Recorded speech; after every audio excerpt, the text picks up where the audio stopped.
Hello, everyone, and thank you for joining us today for the California Consultation Series hosted by Circular Action Alliance, or CAA. My name is Frances Oni, and I will be moderating today's webinar. First, let's review today's agenda. We will introduce our panelists, then we'll give an overview of CAA and SB 54.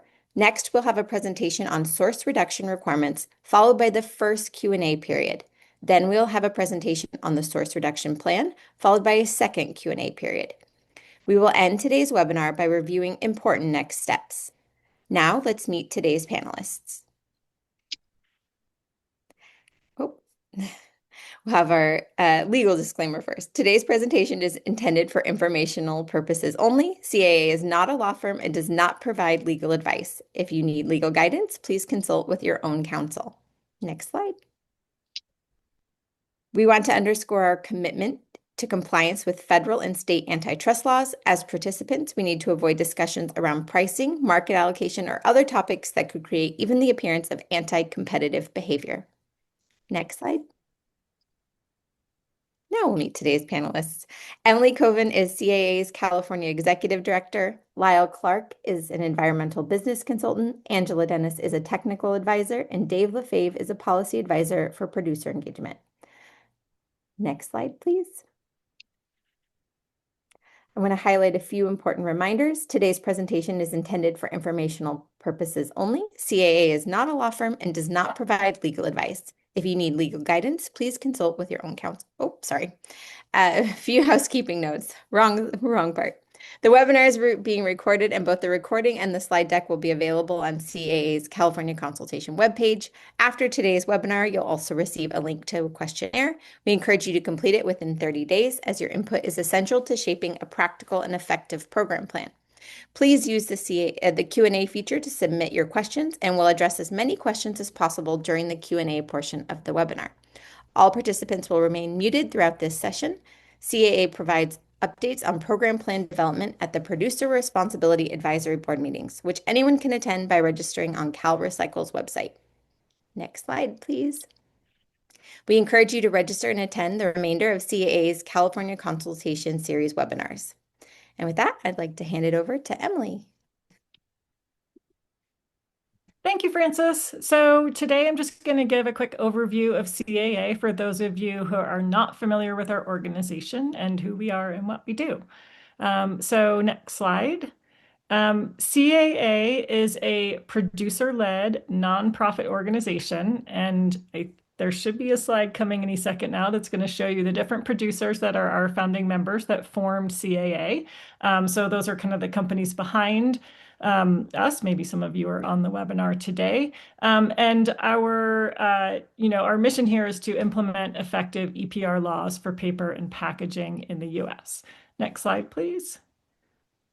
Where CAA is really kind of everywhere. So we're everywhere across the US. So we're a remote organization. We have employees across the country, and then we are actively working as the producer responsibility organization in several states in the country. The first state in the country to go live with a EPR program was Oregon, so they are up and running.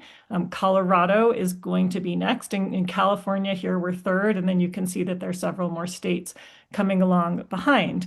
And so one of the great things about CAA is that because there's these multiple states, we don't have to reinvent the wheel here in California. We can learn from what's happening in Oregon and from Colorado. And then we also have a number of colleagues at CAA who are in Canada, because Canada kind of went out front way ahead of the game before the US with packaging EPR laws. So a lot of our experts at CAA, including some of those that you'll be hearing from today, have extensive experience with those programs in Canada. So we have a lot of institutional knowledge from all around the country in North America about the most effective way to run packaging EPR programs. Next slide, please. Or not.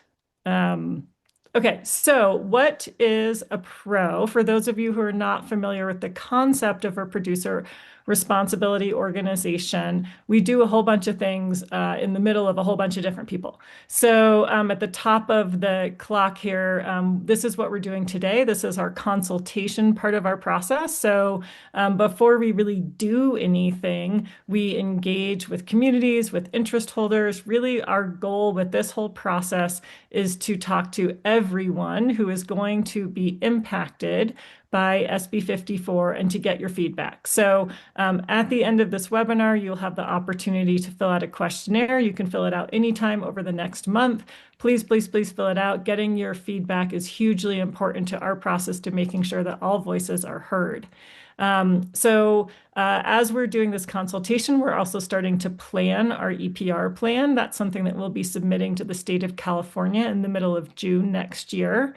And then once that plan is approved, we'll actually be able to, implement and be up and running with our program. What that's going to look like is we will set fees and collect them from producers. And then a lot of what Lyle's going to be talking about today is kind of the bottom of the clock here, which is the packaging design changes that are part of an EPR program and how we're sort of looking at that, and again looking for your feedback on that today in this webinar. And then finally, with a lot of these fees that we'll be collecting, we will be funding improvements to the recycling system in California, working on development of end markets for recycled materials, and funding education to inform the public about how things are changing and improving in the state.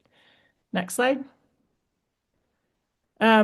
One thing I want to make a quick point of differentiation. I think one thing that's really hard for everyone, sometimes including us, to know is what's the difference between CAA and CalRecycle. And so you can download the whole deck at your own leisure and browse through all these bullet points. I won't read them now, but big picture wise, our job at CAA is planning and implementation, and CalRecycle's job is regulations and oversight. So if you have a question or a concern about the regulations, that is something that you want to route to CalRecycle. If you have concerns about what we're actually doing, how things are being done, that is what comes to CAA. So I know that probably some of you out there have already had the experience of you go to CalRecycle and they say, I don't know, go talk to CAA. And you go to CAA and we say, I don't know, go talk to CalRecycle.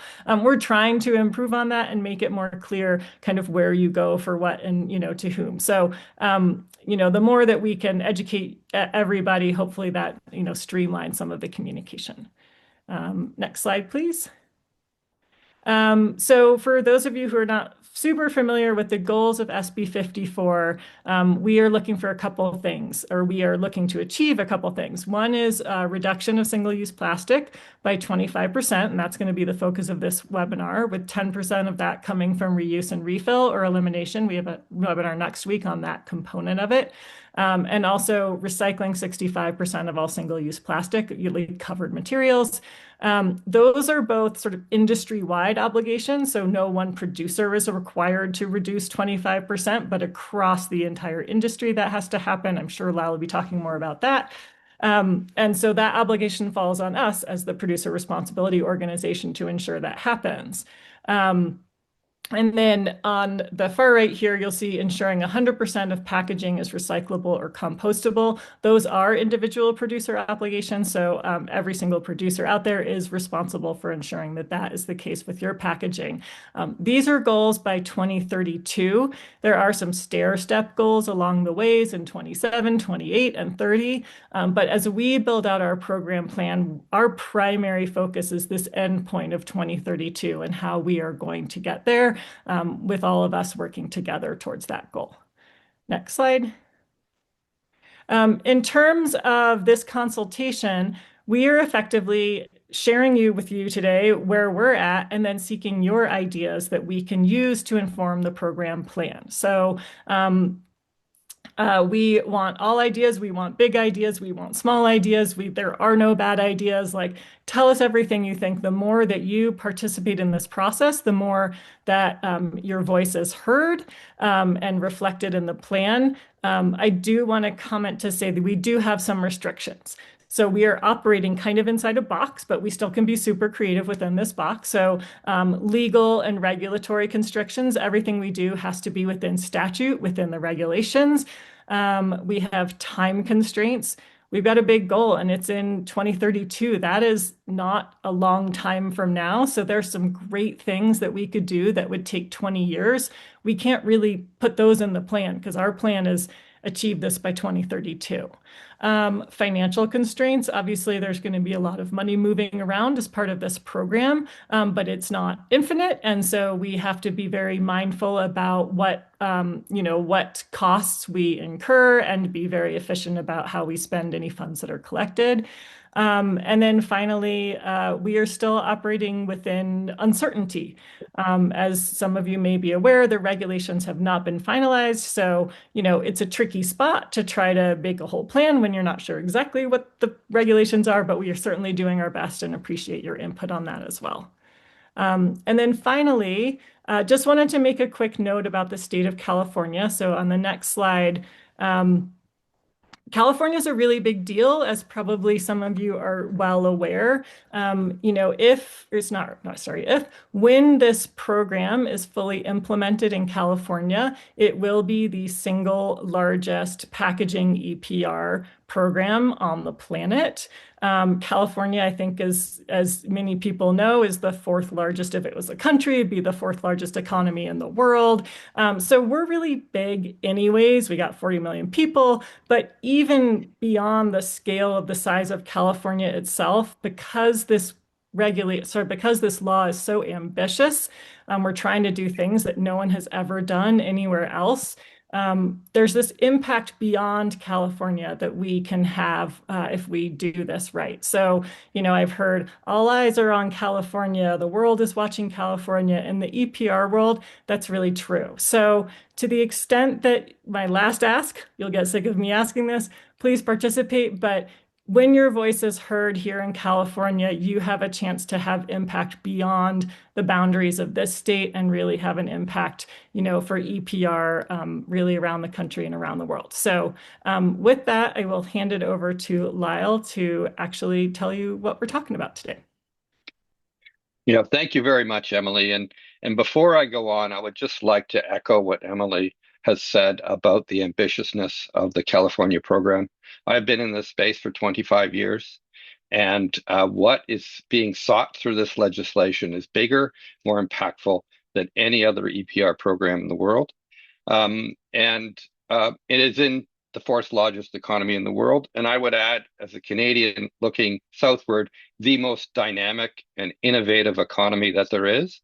If this can be pulled off anywhere, it will be in California. So with that, I would like to turn to source reduction, which is perhaps the most ambitious component of SB 54, and the targets associated with them are more ambitious than anything we've ever seen in the world. I'm going to break up the presentation today into two parts. First part will focus on the ambitions set out in SB 54. I will dig a little bit more deeply into the requirements than perhaps you have seen, to make sure that everybody fully understands the extent to which things will need to change in order to meet the targets that are set out in SB 54. After that, I will go into the plans that CAA has been developing in order to ensure that the ambitions set out in SB 54 are met. I would like to walk you through the thinking that CAA went through in developing the ideas that are being presented here today, and then finally close off with an outline of the ideas that we would like your feedback on. So with that, I will proceed with part one of the presentation, the requirements and details associated with that. So first of all, which I'm sure you've seen, as laid out in SB 54, there are two types of targets, generally speaking, and three stair-step points at which we need to proceed towards them. First off, we need to reduce the amount of plastic packaging that's supplied into the market versus 2023 by 10% in 2027, 20% by 2030, and 25% by 2032. A portion of that needs to be achieved through the introduction of packaging formats that allow for reuse and refill, and through the elimination of components of plastic packaging from individual products. And the targets there are 2%, 4%, and 10%. Now, I'd like to dig a little bit deeper into what these targets mean. First of all, the targets will be CAA will need to report to CalRecycle on the achievement of those targets in the application years. In order to do that, we will be reporting against supply data submitted by producers for their activity in the year prior. So what that means is the 2027 target will be expressed in terms of 2026 supply. The other element to the requirements is that there is no provision for adjustment to the 2023 baseline. You may have seen earlier draft regulations that would have allowed for adjustments to the baseline number as the economy grows or contracts. Those provisions are not part of the regulations being put forward today. So there is no opportunity to adjust the baseline to account for economic growth. What this means is those targets are in effect a cap on the amount of plastic that can be supplied into the California market in each of the target years. So the amount of plastic supplied in 2026 cannot be more than 90% of the amount of plastic supplied into the market in 2023. Similarly, in 2029, it can't exceed 80%. In 2031, it can't exceed 75%. So as your sales grow, you must reduce the amount of packaging even more, or the producers that have growth in sales need to reduce the amount of plastic they use per unit of sale even more to remain within these limits in order for CAA to meet the targets that have been set out in SB 54. I want to touch a little bit on reuse, refill, and elimination, but I'll note that there will be a full webinar on this topic on November 2025. But I'll just note for today that the targets for reuse and refill also apply to the previous year's supply. So to meet the 2027 target, the 2026 supply will have had to have seen a 2% increase in the amount of plastic packaging that is subject to reuse, refill, or elimination. There is a concept that tempers these to an extent that will take some time, I think, to go over, and I'd like to spend a little bit of time explaining what's referenced as alternative compliance. SB 54 allows for the targets to be met through the use of post-consumer recycled content in each of the 3 years for the targets, 2027, 2030, and 2032. Now, if a producer substitutes virgin plastic for post-consumer plastic in a package, it doesn't actually reduce the amount of plastic that has been supplied into the market.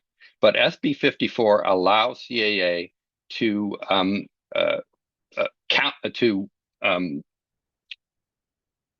essentially count the amount of PCR that's legitimately used under SB 54 in plastic packaging against the target, effectively reducing or increasing the ultimate supply cap that applies across the board. I'll get to that in a second. So in order for CAA to be able to count alternative compliance towards achieving the target, CAA will need to, under the legislation, is required to develop a formula to be used to measure how producers will use and report their use of PCR in their packaging formats. Part of that is to ensure that the use of PCR is validated through third-party processes, and both of these items are currently in development by CAA. It is also important to note that the alternative compliance pathway can only be used to meet the portion of the source reduction targets related to lightweighting, concentrating, shifting to another material, etc. It cannot be used to meet the requirements related to reuse and refill. One other very important thing to understand in relation to the requirements are the limitations on what kind of packaging change that CAA can claim as part of source reduction. So there are two key requirements set out in SB 54, and that is any shift from a packaging format or packaging material considered recyclable to one considered not recyclable cannot be counted towards the source reduction target. Now, many of you will have observed over the past number of years and decades the introduction of more and more packaging formats through plastic film. A lot of good reasons for that. And in fact, in relation to the amount of plastic supplied in the market, many of these package formats actually deliver a lot less plastic packaging per liter per quart or pound of product that's delivered into the market. In that sense, they are plastic efficient. And so it would be natural for producers seeking to source reduce to shift their products from package formats like rigid plastic jugs to stand-up pouches or plastic films. However, as things stand today, plastic films and stand-up pouches and those sorts of things are not considered recyclable in California.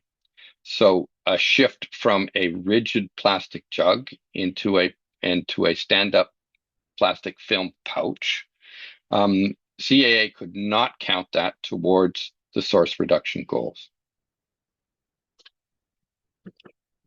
So next, I want to spend a little bit of time on the reporting plan, individual plan development and individual agreements that will be required for CAA to execute its plans to meet the targets set out in SB 54 in the way that SB 54 requires us to meet those targets. First of all, there will be three essentially types of reports. The first baseline plastic supply report will be a one-time report, which will form the baseline against which all progress towards the targets is measured. The first reporting against the 2023 baseline is happening very shortly. Annually, we will also require that producers submit reports on the amount of covered material and products sold in plastic covered material, both by component and by weight, sold or offered for sale and distributed in California. That will be part of the normal material supply report that producers will be doing that will include their other packaging types that are not plastic. But that forms the core of producer reporting on an annual basis. In addition to that, in respect of plastics, CAA will require that producers report annually on the changes that they made to their packaging post 2023 that reduce the amount of plastic weight and components that were supplied into the market.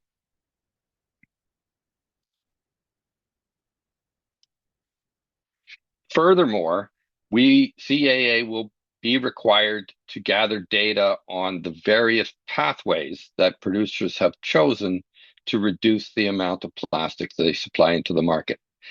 So the reports will need to be broken up into these 5 different pathways. How much reduction was achieved by refillable and reuse? How much was achieved by eliminating components to packaging? How much was was achieved by shifting from a plastic covered material to a non-plastic covered material, such as a plastic bottle to a glass bottle, for example? How much was achieved by concentrating product to make for a smaller and lighter bottle, right sizing the packaging and shifting to bulk and large format packaging? And finally, which is not technically source reduction, but an alternative compliance with source reduction, we will need producers to report on their progress using alternate compliance, i.e. the use of plastic covered material as a substitute for virgin plastic material in their packaging supply.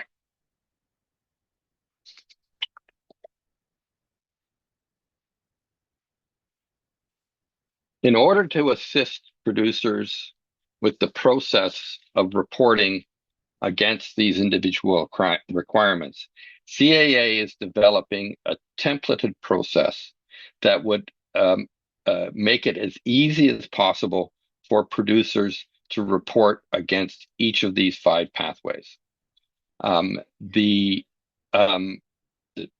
details of that template are currently being finalized, but the objective of CAA is to make the process through the portal as easy as possible for producers to record their intentions and plans as far as source reduction plans are concerned, and their progress against those plans in each of these different areas. So we will be looking for details on source reduction since 2023. So I should remind everybody that SB 54 allows CAA to provide credit for efforts that producers have made between 2013 and 2023. So we will be asking for information related to that as part of the template process. We will be asking producers to project their total plastic weight for cart and components for the target years. And we will ask them to project their source reduction against those projections according to the 5 pathways. We will also be asking producers to provide a free-form response indicating giving a qualitative description of their plans and the methodologies they use, the efforts, anything that they would like to communicate to CAA in relation to the numbers that they put into the template.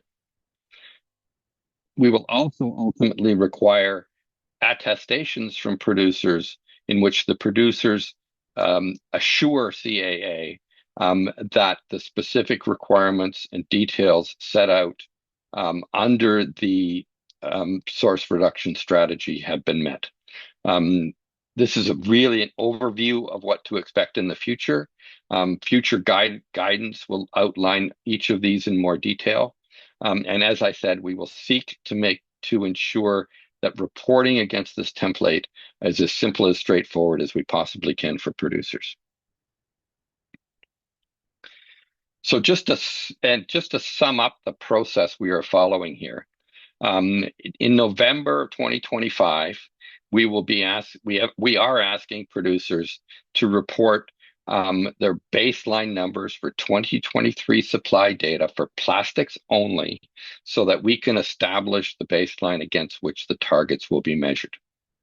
The next step will be for CAA to ask producers to provide us with their own individual source reduction plans, how each individual producer individually intends to help CAA make progress towards the goals.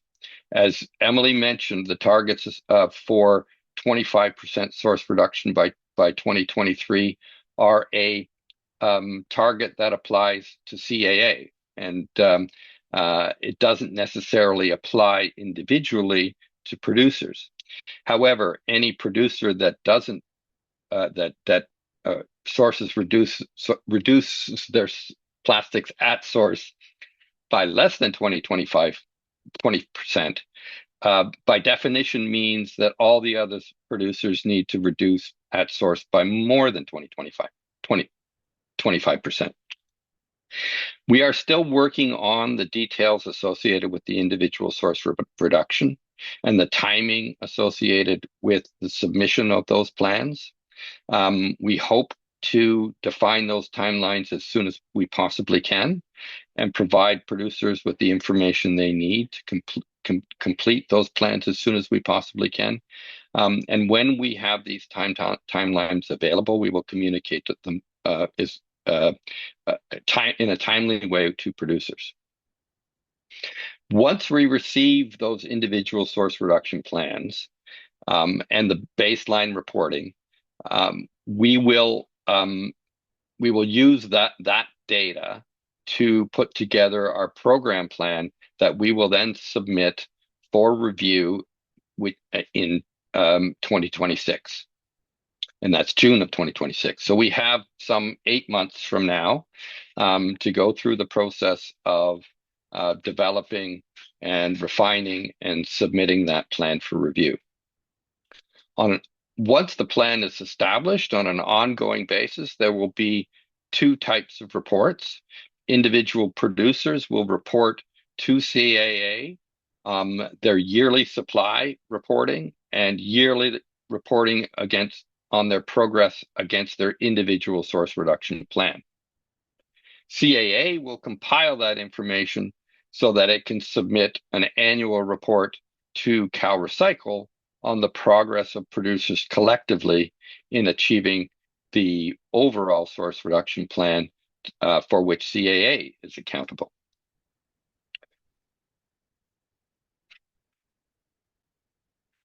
And with that, I'd like to open the door for questions on the requirements. As a reminder, please submit your questions through the Q&A feature on the bottom of your screen. And just also note that we have many questions coming in. We will try to get through as many as possible. So we'll hand it over to Dave.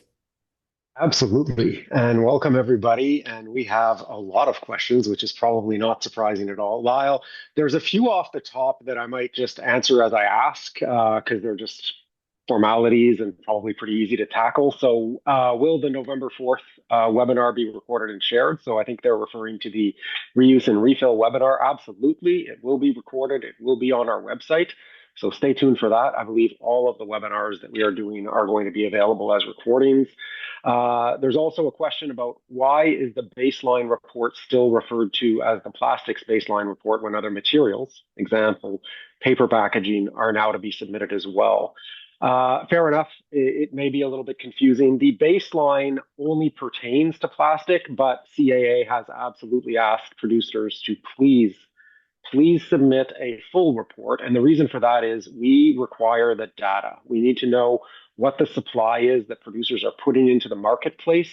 We are thirsty for data in California, and we require that data in order to firm up some plans around source reduction, around reuse and refill, and in order to build out the program plan, which is why we are asking for a full complement, a full report of the materials in the November report.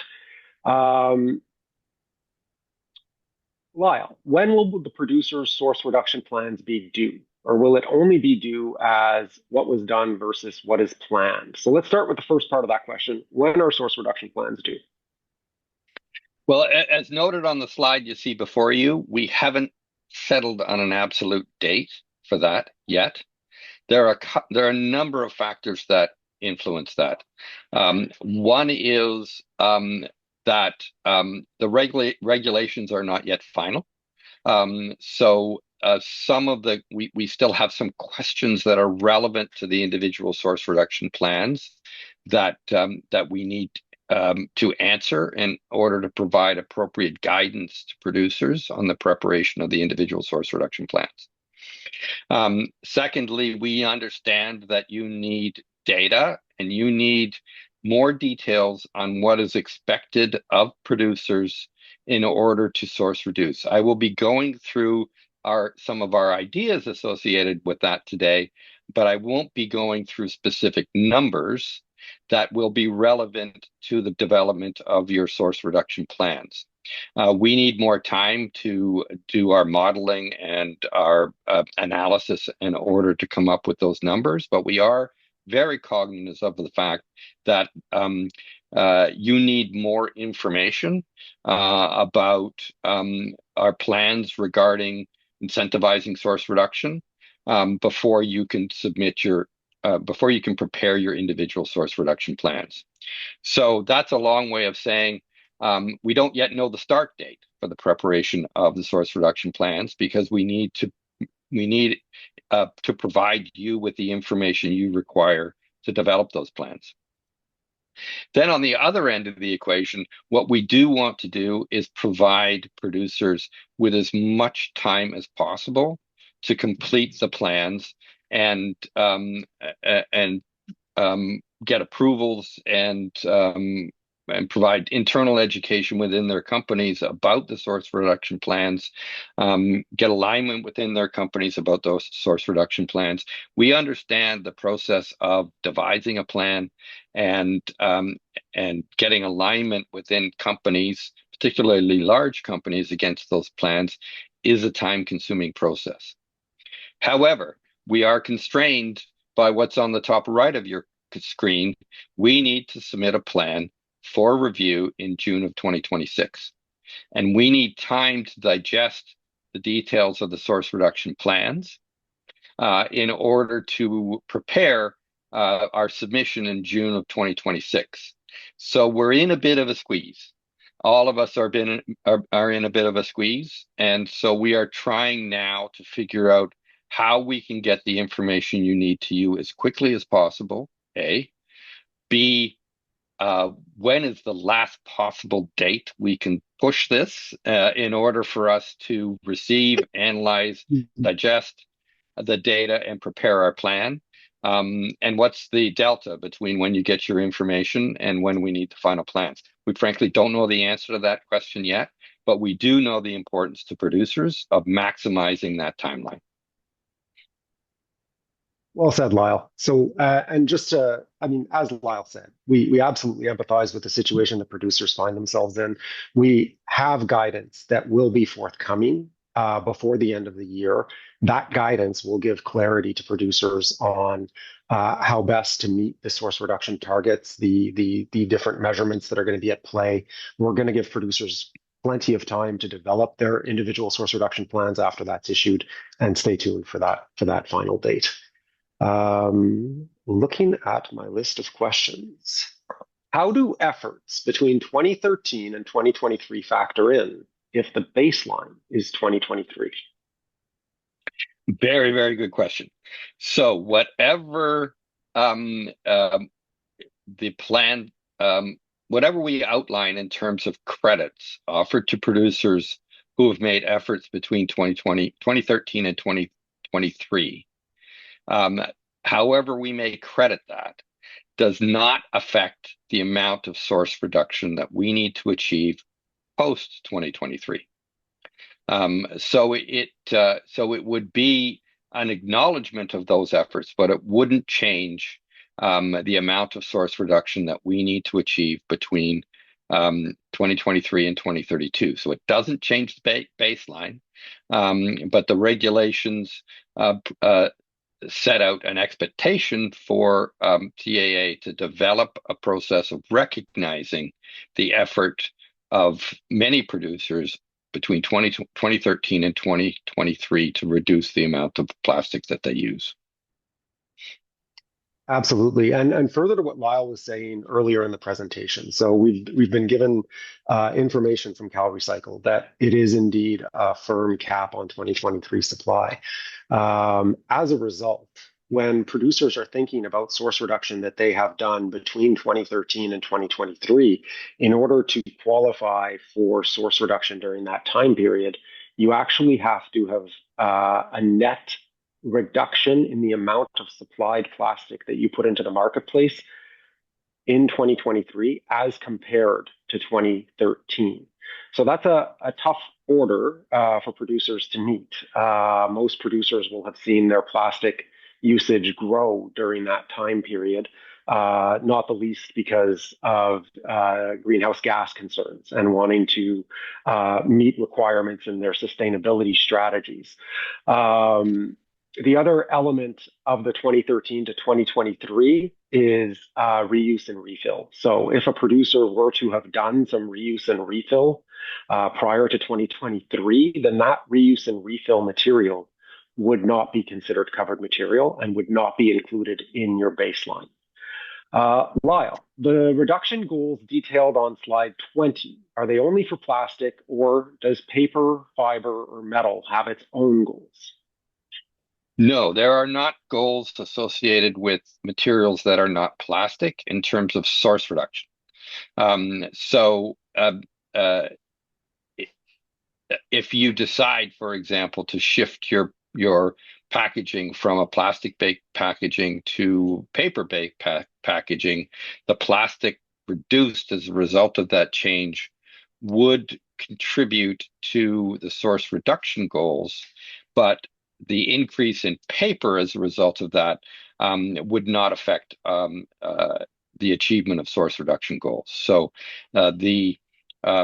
one of the pathways I mentioned is switching to alternative formats, and those naturally could be paper-based, could be glass, could be aluminum, etc. There are no source reduction goals associated with those other materials. And building on this question, do source reduction targets apply to all plastics or non-recyclable plastics? All plastics. That's important to understand. Even plastic materials that may be recycled at a high rate are still part of the baseline against which achievement of our targets will be measured. And will the 10% reduction by 2027 be monitored at the material category level or the material class level? And I think for producers, I can take this one, Lyle. For producers, it's important to understand the targets themselves are on the pro. The pro must see a 10% reduction in total plastic supply in 2026 supply as compared to 2023. That is across all plastic material categories. So when producers submit their 2026 supply report, they will tell us in their supply report by filling out every single one of those material categories. They will tell us how much material they used, how much plastic went into the market in 2026. We will compare that to their baseline, and that will tell us whether or not the producers have made the target. It is not a category to category specific reduction that needs to take place. It is the total universe of plastic that the producer was supplying into the market that matters. Lyle, how will pouches and flexible packaging be considered in source reduction and reuse considerations? Yeah, that's a very important question. As I laid out earlier in the presentation, switching to laminate plastics, plastic films, stand-up pouches would be normally a natural reaction to an objective like this because they require much less material per ounce of a product or per pound of product than rigid jugs and things like that. So one's first reaction to a desire to reduce the amount of material that's being supplied would be to shift towards a material that uses less plastic per pound or per quart of product. But as it stands today, those materials, those stand-up pouches, laminate plastic films, monomer plastic films, do not meet Californian requirements in California for recycling. So producer cannot move from a recyclable material, material deemed recyclable, like a plastic jug, or say a shampoo bottle, into a stand-up pouch when you're shifting from a recyclable to a non-recyclable. However, if you find examples of product that are currently supplied in a non-recyclable format, and you can reduce the amount of plastic by moving to a plastic pouch, for example, which is also a non-recyclable product, then at least for the time being, that shift would count towards source reduction. And that's because you're moving from a non-recyclable package format to another non-recyclable package format. And so for the time being, that is an opportunity to get some early source reduction. But I will emphasize that SB 54 also requires, as Emily pointed out at the beginning of the presentation, the SB 54 requires that all packaging be recyclable by 20, help me with the date, Dave, 2028? So 2032, all packaging 2032. has to meet a recycling rate of 65%. There are some interim targets, absolutely. So 2028, it's 30%, and then there's another target in 2030. And to that end, CAA is building a materials strategy to see what it can do to improve recycling performance for materials that are not currently meeting the targets. Certainly, flexibles and films are a very high priority for CAA, and it's an area that we are looking at very, very closely. And you should stay tuned. We will have more updates on that in the coming months as that strategy is built. But as Lyle says, for now, those materials are not considered recyclable. And so for now, producers cannot shift from a recyclable material to a non-recyclable material and qualify for source reduction for that activity. Did you have anything else you wanted to share on that, Lyle, or should I go to the next? No, I think that's it. And I'll just say that we are preparing guidance for producers that will help them sort out these issues. This isn't the only communication from us on source reduction, and we will develop those and release those as soon as we possibly can. Thank you, Lyle and Dave. With that, we should get on to the second half of the presentation. Okay. So, faced with this problem and this daunting challenge for us, CAA embarked on a project to develop strategies that would promote the achievement of the targets among all the producers. And I'm going to go through that today in two parts, two sub-segments to this part two. The first is I want to walk you through the research that we did. And I'm going to be talking about things in this section. As you do in any research project, you throw out the net, you look at what others have done. And I'm going to be mentioning things that on the face of it, you will know we weren't going to pursue. But I want to walk you through the thinking that we went through in order to get where we are now. And the first thing we did was set out 5 guiding principles that we would reflect back on as we went through the process to make sure that the proposals that we were generating aligned with these 5 key principles. First and foremost, we needed to make sure that the source reduction levers that we were developing would tie directly to the achievement of the overall source reduction target of 2032 and the intermediate targets along the way to achieve measurable change in the type of packaging that producers were releasing onto the market. We want to make sure that what we do ultimately is market-based. And by that, I mean it promotes private sector leadership and innovation in plastic use rather than relying on top-down or direction-based approaches from either CAA or from the government. We need to tell you what has to be done. We don't need to tell you how to go about doing it. Thirdly, we want this process to be market efficient. So we want to promote competition as a means of achieving objectives, and to achieve the highest possible impact that we can achieve at the lowest possible cost to producers and consumers. Fourthly, we need a plan that is transparent. It needs to establish clear and verifiable data. Process of decision making needs to have sound governance, and we need reporting and accurate reporting to ensure accountability without overburdening producers with the red tape of reporting.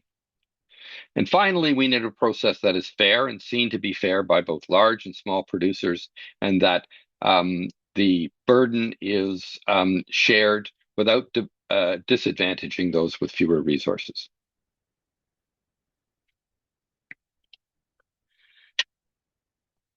The recommendations that we have come up with have been informed by data and by research. We've reviewed EPR in other jurisdictions to determine the extent to which EPR fees in and of themselves have reduced the use of plastic packaging. We've considered a wide variety of potential instruments, not just those deployed in EPR, but those employed to achieve environmental regulations more broadly, and looked for those that would be the most effective in prompting producers to reduce the use of plastic. We've done benchmark analysis, modeling, and other review processes to evaluate these potential options, to identify the instruments that would meet the model design and meet the targets set out by SB 54. And key to all of this is the concept of elasticity, and that is the tendency to continue to do what you're doing and not change behavior in response to minor changes in price signals or minor other pressures. There's a point at which the shall we say elasticity of change to change is broken, and the incentives or levers put in place are sufficient to prompt the sort of changes that SB 54 is looking for. We want to make sure, and we believe that with the right information, we can calibrate the instruments to achieve the targets in the most efficient way possible. So, the broad scope of what we looked at from our jurisdictional analysis included, 7 different approaches to the problem. The first and most obvious is eco-modulated fees. In other words, use the fees and calculate the fees and apply the fees with bonuses and maluses aimed at creating or achieving specific environmental outcomes. The other is just charging a fee on across the board on every pound of plastic that's released into the market. The other is to look at minimums. In other words, minimum amounts that producers would need to achieve to avoid maluses and extra fees that would apply for going over those minimums. We also noticed that many jurisdictions deploy bans on particular types of materials or formats that would essentially prevent producers from using those into the market. We looked at cap and trade solutions in which the amount of material supplied is limited, and producers that go over that limit would be able to buy allowances from producers that manage to come in below the limit. There's also been strategies used that allow for tradable allowances without necessarily having caps, or simply issuing allowances to specific producers to release product into the market.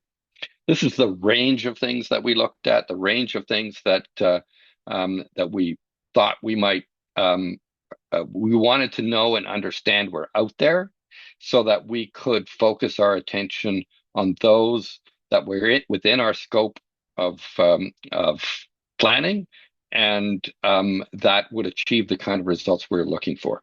So the first thing we did was shortlist these 7 to 5 by deprioritizing basic across the board fees because of their ineffectiveness, and for banning any particular material or product type that's simply not within the scope of CAA's authority. So we landed on these 5 approaches for detailed review by the CAA team and the consultants it hired to help us examine each of these and undertake the modeling. And what we learned from looking at each of these options and these different sorts of instruments is that fees alone, just applying fees to the supply of plastic package into the market, is not sufficient to reduce the amount of plastic packaging to the levels that is being sought by SB 54. Secondly, and that therefore we would need to use a combination of levers, which we've deemed source reduction levers, malices, bonuses, and other things, that will that is a blend of efforts that would encourage producers to achieve the targets. The other key thing we learned from that, and I've highlighted it in a box to draw your attention, that those levers can be calibrated to deliver the kind of a behavior change SB 54 is looking for in an efficient way, but they must meaningfully increase the cost to producers of exceeding the targets.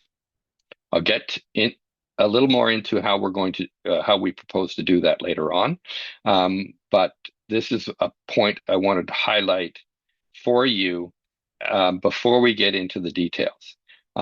That essentially the levers need to be meaningful, and it relates to what I spoke to earlier about elasticity.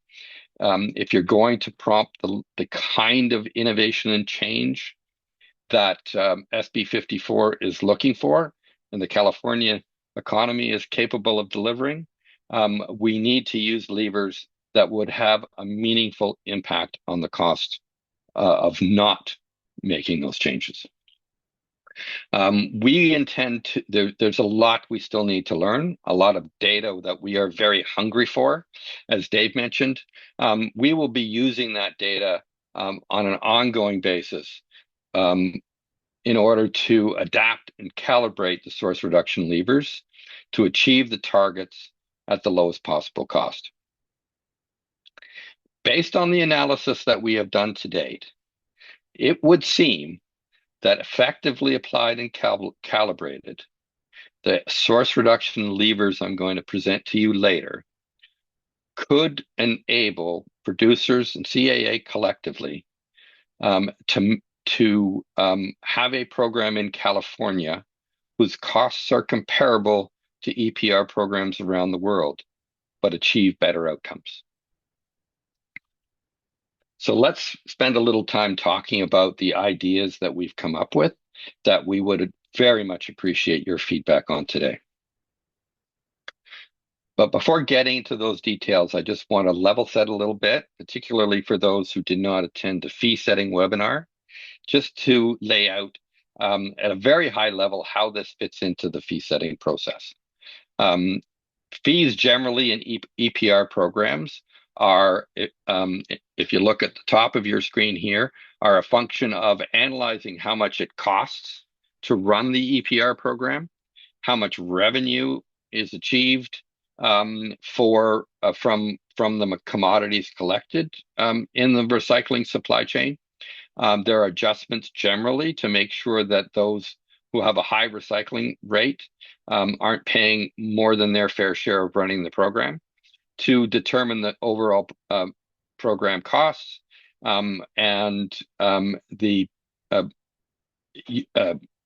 dividing one to the other enables the program to set specific fee rates for each pound of supply, which then determines the amount that producers individually need to pay into the program. With the source reduction levers that we're talking about, it would add bonuses and malices, incentives and disincentives, into the fee setting process, and those would be incorporated into the amounts that producers would need to pay and into the program to support both the cost of implementing the program and the achievement of the source reduction objectives. So with that level set, I'd like to lay out for you, a very high level, the instruments that are under consideration. As with all EPR programs, there are base fees that are calculated, as I mentioned, and that all pay that support the operating of the program. Would say the standard fees that all EPR programs implement. Under the source reduction levers, we would be adding a number of elements to that. The first would be a bonus, and that is to say that producers that incorporated early opportunities into, or even later opportunities, but incorporated things like PCR and reduce and refill into their product mix early, could be paid bonuses, which would have the effect of reducing the amount of fees that they needed to pay in any given year. As the levers become stronger, the next item on the agenda, in the quiver, or arrow in the quiver, would be applying malices, those disincentive fee costs, to producers that exceed a specific minimum reduce, refill, or elimination that CAA would set for producers. So, for example, if a producer was required to, under the scheme, shift 1,000 pounds of their packaging to reduce and refill, and they only managed to shift 900 pounds, then they would need to pay a malice fee on that 100 pounds that they fell below the minimum. Similarly, looking at the other end of the scale, a cap malice would be an amount that a producer would need to pay for exceeding a cap established for a producer as part of their individual source reduction plan. What's important here is that these malices, as the legislation describes them, apply for not to every pound of plastic packaging that's released in the market, but that extra pound of plastic beyond the cap. And in that respect, the malices, whether they be the RRE malice, minimum malice, or the cap malice, are avoidable if one achieves the target set out in their individual source reduction plan.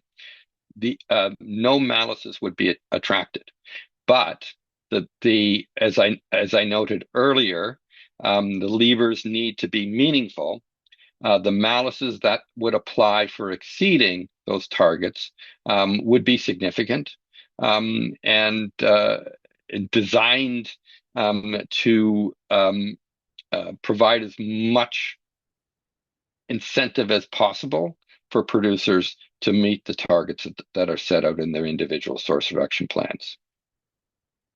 One of the elements that we spent a lot of time thinking about and have had a lot of feedback on in terms of what should be considered, and in our research showed has a lot of potential to achieve results, is the idea of tradable allowances, in which producers that have a harder time reducing the amount of plastic they use from source could purchase allowances from producers that might have an easier time reducing plastic at source. That is definitely an approach that has had proven utility in the environmental sector around the world, one that is translatable to what we're trying to achieve here, but has some particular challenges in the context that we find ourselves right now with SB 54. Which is why we've set it out here as a possible future expansion, because we do not think the marketplace is ready for it just yet. But I'd like to spend a little bit of time, because I know that many of you will be curious about this and will be looking for this as a appropriate solution for our challenge here in California as far as source reduction is concerned. So I'm just going to move on and talk a little bit about the preconditions associated with pursuing a tradable allowance approach to our problem. So essentially, it's a method of enabling those who overperform to reduce their costs a little bit by selling that overperformance to producers that face barriers to achieving the source reduction targets that are laid out. As I noted, it can be a very effective tool, but it does require a substantial amount of overachieving by producers. And given the ambitiousness of the targets that I've laid out in this presentation, before we could advance the program towards a tradable allowance system, we would need to be confident that there was a sufficient supply, a critical mass of overperformance in the system that could create a market for those who are underperforming to acquire those allowances. And until we start seeing some reported data from producers and we see what progress producers are making towards the targets, we won't know whether or not that critical mass is achieved and whether or not the market is ready to move forward with a more sophisticated approach like trading allowances. There's a lot of work that we also would need to do. We intend to begin on what would be on the mechanisms that would be required to enable the establishment of a clearinghouse, the definition of allowances, the quantifying of allowances, any trading mechanism, any market-based mechanism, first and foremost, must have units of trade that all players have confidence in, are accurate and verified. And that's not it's a doable process, but it's not an easy process. And it will require some work for CAA to investigate how that might work in the context of plastic packaging.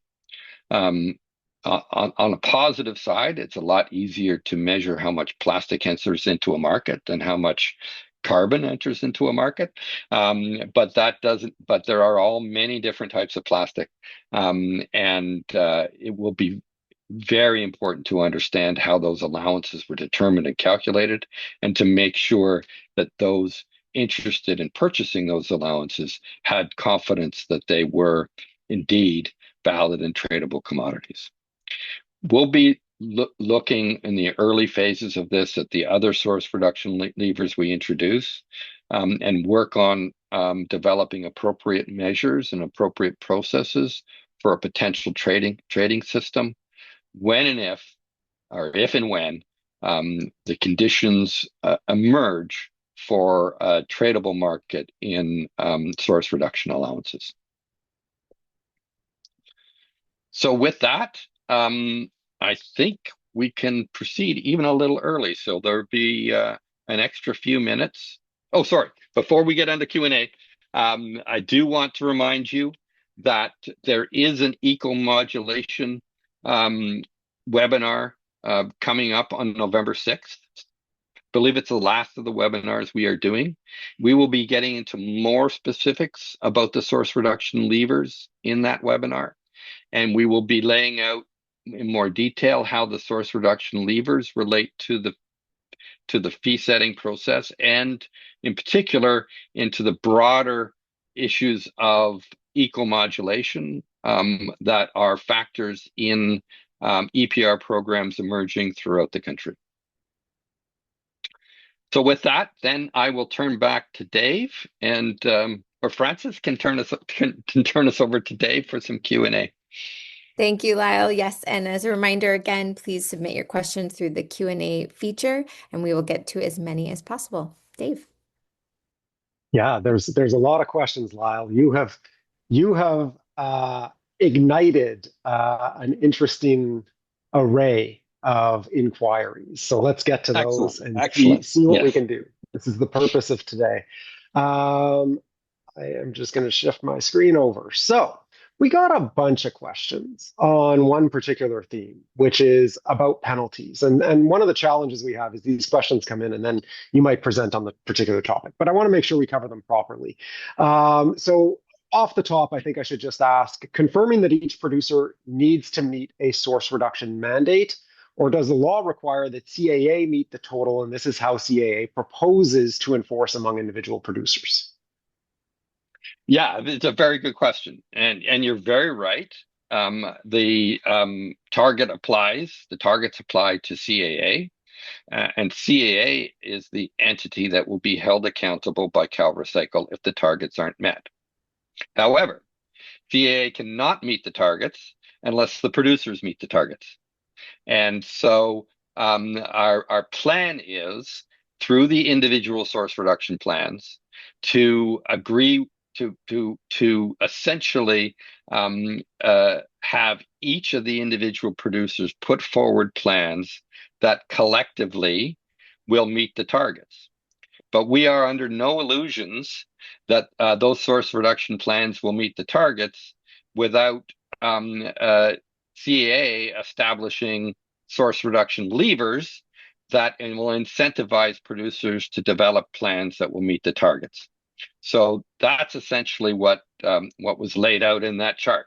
In order to prompt ambitious individual source reduction plans, there will be consequences if the CAA will need to establish consequences if those plans, as part of those plans, to ensure that the targets are met, and that means caps on minimum amounts and malices. I don't like to use the word penalties. We're not trying to punish anyone. What we are trying to do is create the economic levers, what economists would call pricing in the externalities, in order to make it economically attractive for producers to pursue a source reduction plan. And that is, they will be better off as a company by pursuing a source reduction plan that enables CAA to meet the targets than they will putting forward a plan that doesn't meet those targets, or putting forward a plan that doesn't and failing to live up to that plan. So, your question is absolutely right. However, and that is it's CAA that is accountable, but to meet that accountability, CAA will need to set expectations for producers. Well said. And just to build on that, I mean, important for us to underline that this is something that is still in construction and still under consideration and contemplation. The reason we wanted to have these webinars at this time is because we wanted to hear from our interest holders and really get a good sense of their thoughts before we move too far down a particular path. That said, I mentioned, Lyle, we're getting quite a few questions on how this penalty system is going to work. One question in particular, will there be If a producer makes some headway towards their target but doesn't actually meet their target, how does that impact them? Yeah, that's a very good question. And one of the things that the research told us was that the levers that we would implement would be most effective on the margin. Sorry, I'm using on the extras amount, on the amount that a producer goes above the cap. So for example, if uh, uh, for the if for the first um, tranche of plastic that the producer puts into the market, there are no fees and no malices and no costs associated with their first pounds of product that enter the market. But if they go over the cap, then the malice would apply above that cap. So the closer you get to the target, the less you pay, and the curve is quite a steep one when applying the kind of levers that we are looking. If we applied just a fee across the board on every pound that went into the market, yes, it would be a drag on using plastic because every pound of plastic would cost you more. But in order for it to be effective in achieving the targets, it is much better that it be zero for the pounds put in up until the target, and then a substantial amount for the pounds put into the market after the target. What about producers who dramatically exceed all expectations when it comes to source reduction? Well, I do hope that there are a lot of those. And because with that, we have the potential to have a critical mass of overachievement that could feed into an allowance trading system so that those who vastly exceed the target could recover some of the costs of doing so by selling their allowances to producers that weren't as successful doing it. That's what I meant when I talked in the beginning about in regard to the principles. The best way to get to targets like these is to unleash the power and ingenuity of California businesses, which are second to none, and give them a reason to overperform. And nothing would please us more than overperformance, to the extent that we could that producers could obtain income from that overperformance. And we're also, Lyle, as we move forward, we are contemplating the idea of bonuses for producers who overperform as well in the meantime. So that's another option that may be in play. Before we go any further on this question of penalties and not penalties, but the malice fee and growth, there is a question in the chat that came in, and I think it's important for us to address it. So it seems like CAA is looking to get producers to switch to non-plastic materials at any cost. Is there any consideration of the increased use of greenhouse gases and carbon emissions for materials that score higher in this regard than plastic? How will CAA ensure this process does not exacerbate climate change and global warming? I'm happy to take it. I'm also happy to hand it over to you. Why don't you start, Dave, and I'll add to it. Sure. I think it's a very good question, and it's an important question because we have seen, as Lyle alluded to, we have seen a rise in producers using flexible packaging and using lighter packaging in the hopes of reducing their greenhouse gas emissions. I think it's exceptionally important for everybody who is on this webinar to understand that CAA is simply responding to the law that was passed and the subsequent regulations that will be adopted. And it is the law that is asking us to source reduce by 25% when it comes to plastic. It is the law that is stipulating how that source reduction needs to take place. And as a result, we have to, as the nonprofit pro tasked with responding to this law and implementing it successfully, it is our role to make sure that that law is implemented and that producers are in compliance. So the question of greenhouse gas emissions and the weighting of greenhouse gas impacts versus the impacts of plastic are questions that really need to be directed more towards the lawmakers and the regulator. CAA's sole role in this situation is to make sure that we are establishing a system that will lead to the source reduction that is being mandated within the law. Any further thoughts there, Bob? Very well said, Dave. Nothing to add. In that case, I will throw this question at you. Thoughts on how high growth companies address their source reduction targets? High sales growth will offset those reduction gains. We got a few questions like that. Yeah, and it's definitely a challenge. It's been made clear that the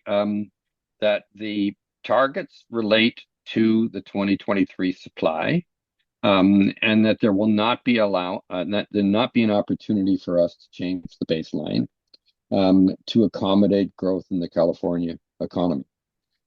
It is clear that the intentions of the authors of SB 54 meant to limit, in an absolute sense, the amount of plastic packaging that is entering the California market.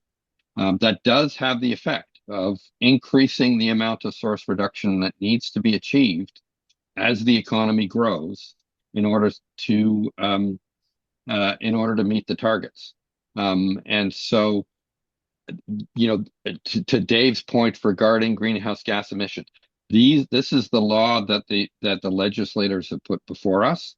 That it is a very ambitious law, as I have mentioned and Emily mentioned earlier, and it does mean that as the economy grows, the efficiency, shall we say, the amount of plastic that can be used per unit of sales will go down, and will go down forever, because as the economy grows, and that is what is set out in SB 54, and that is collectively the challenge that's been put before us to achieve. Okay. Does source reduction apply to plastic coatings on fiber, metal, etc.? Yeah, well, that's a very good question. So, as it stands, every ounce of plastic that is supplied into the market in 2023 forms part of the baseline. So every ounce of plastic that is reduced as a result of however it is achieved counts towards source reduction. So if you are reporting the plastic content inside inside a paper-based product, and you switch to a paper-based product that has no plastic, then that plastic that no longer exists is indeed a source reduction. It's complicated a little bit because there is also this concept of de minimis. Plastics are, as we all know, plastics are everywhere, and they are, they form parts of adhesives. They form parts of paper cups. Just about every paper-based product imaginable has some level of polymer in it. And so that's where the concept of de minimis comes in, and that says, well, what level of polymer can I have in a paper package, for example, that is so small that it's immaterial and I don't have to count it. I'll let Dave add more details to this because he's more familiar with the process, but there are provisions within SB 54 to have de minimis amounts established, which would mean that the plastic proportion of a package that was below the de minimis wouldn't need to be reported, in which case that wouldn't form part of the baseline. And that would also mean if there was a change and that de minimis portion was eliminated, it wouldn't count to source reduction. But I fear I'm overcomplicating it a little bit here. So I'm going to ask Dave to weigh in. Sure. So, I mean, I actually don't think you complicated it that much, Lyle. It is complicated to begin with. Um, so, what I would say though is CAA has been very busy looking at the different packaging types that are out there and trying to determine what would make sense in terms of de minimis determinations. We do have a list of de minimis determinations that we're going to be submitting to the regulator, and all of those are based on the idea that that particular package requires that level of plastic in order for it to perform the function that it is deemed to do. As an example, we've mentioned this many times before in the Producer Responsibility Advisory Board and whatnot. You know, your average tin can that contains soup or vegetables or whatever, it has a thin layer of plastic. It is required to have a thin layer of plastic, and so we would be submitting a de minimis application for that. That does not mean that the regulator is going to approve all of the de minimis applications. It also doesn't mean that the regulator will approve those in short order. So producers for now, when they are doing their 2023 baseline report, they need to be including the de minimis quantities in their baseline report. And then depending on what the regulator chooses in terms of the different de minimis applications that we make, we will be needing producers to update their reporting. It is possible that we will not get determinations or approvals from the regulator prior to even reporting next spring. So we need to move forward with the situation as it is right now. I will ask the next question on my list. And there's just so many questions here. It's really difficult to decide, and they're all great questions. It's really difficult to decide which one to ask next, but I'm going to go to the one here. What if we reduce the PE coating percentage on our paper product? Can that be part of reduction? So it's sort of tied to what we were just talking about. Yeah. So exactly, yes. If it's not, if it's above a de minimis, when a de minimis applies, and if it's above zero, as it is today, then eliminating that polymer, it does count towards your source reduction, definitely. There's another question here. I think I might just take it for the sake of making it easy. Why are producers burdened to report many plastic categories in the source reduction goal?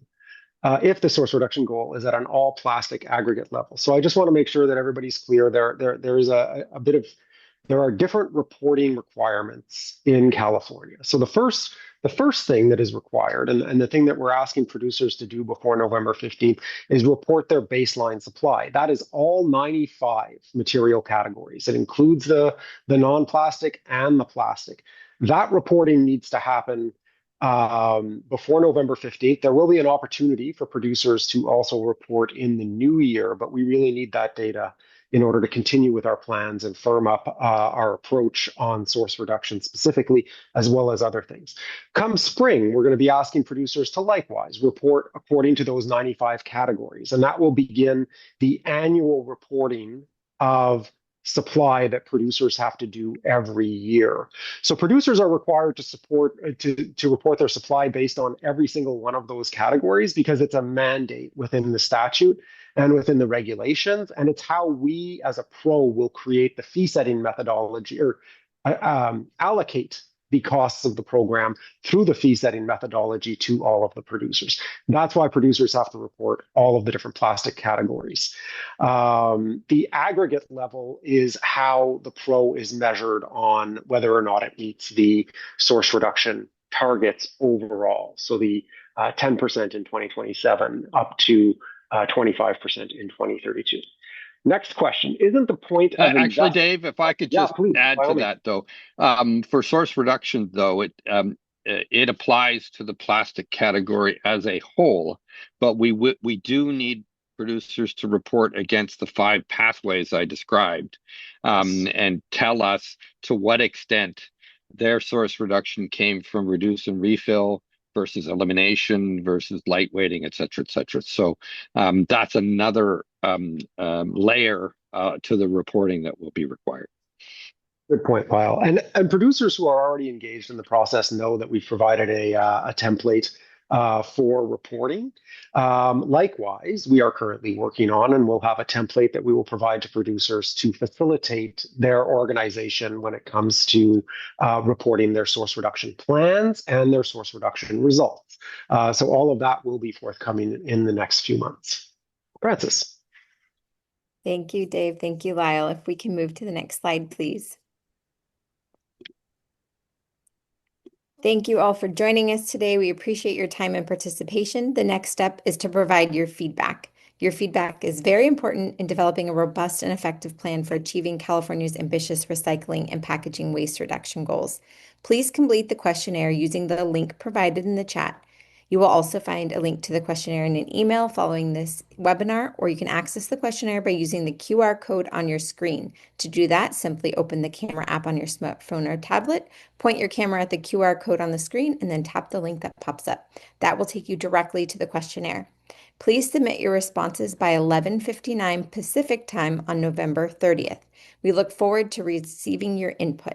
Next slide. You can stay up to date by following us on social media, visiting our website, or emailing us at info@circularaction.org. Thank you again for joining us today.